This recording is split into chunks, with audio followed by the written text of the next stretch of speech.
Hello everyone, আসসালামু আলাইকুম। আশা করি সবাই অনেক ভালো আছেন। চলে আসলাম নতুন একটি ভিডিও নিয়ে। আজকে আপনাদের সাথে শেয়ার করব সহজভাবে ঘরোয়া মশলার উপকরণে গরু মাংসের কালাভুনা। আশা করছি আজকের রেসিপিটি আপনাদের ভালো লাগবে।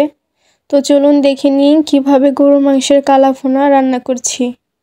এখানে আমি হাড় ছাড়া চর্বি সহ 1 কেজি পরিমাণ গরু মাংস পরিষ্কার করে ধুয়ে নিয়েছি। এরপর দিয়ে দিলাম 1 কাপ পরিমাণ পেঁয়াজ।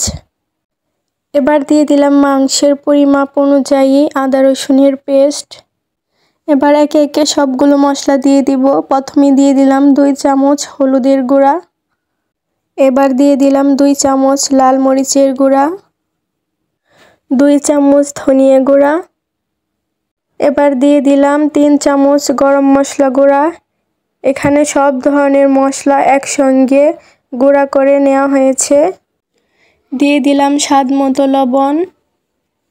এবার হাত দিয়ে মশলার সাথে মাংসটা ভালো করে মাখিয়ে নেব। এখানে কোনো পানি অ্যাড করা হবে না। এবার মাংসটা 10 মিনিটের জন্য রেস্টে রেখে দেব। ফিরে আসলাম 10 মিনিট পর। চুলায় একটি প্যান গরম করে নিয়েছি। দিয়ে দিলাম পরিমাণ মতো রান্নার তেল। তেলটা গরম হয়ে আসলে এবার দিয়ে দেব মশলা মাখানো গরুর মাংস। আমি অল্প অল্প করে মাংসটা দিয়ে দিচ্ছি। এবার মাংসটা ঢাকনা দিয়ে রেখে দেব। 5 মিনিট পর ঢাকনা তুলে নিয়েছি। এবার মাংসটা নেড়ে দেব। এই মাংসটা তেলের মধ্যে বেশ কিছুক্ষণ সময় নিয়ে ভেজে নেব। দেখতেই পাচ্ছেন মাংস থেকে পানি বের হয়েছে। এখানে আমি কোনো পানি দেইনি।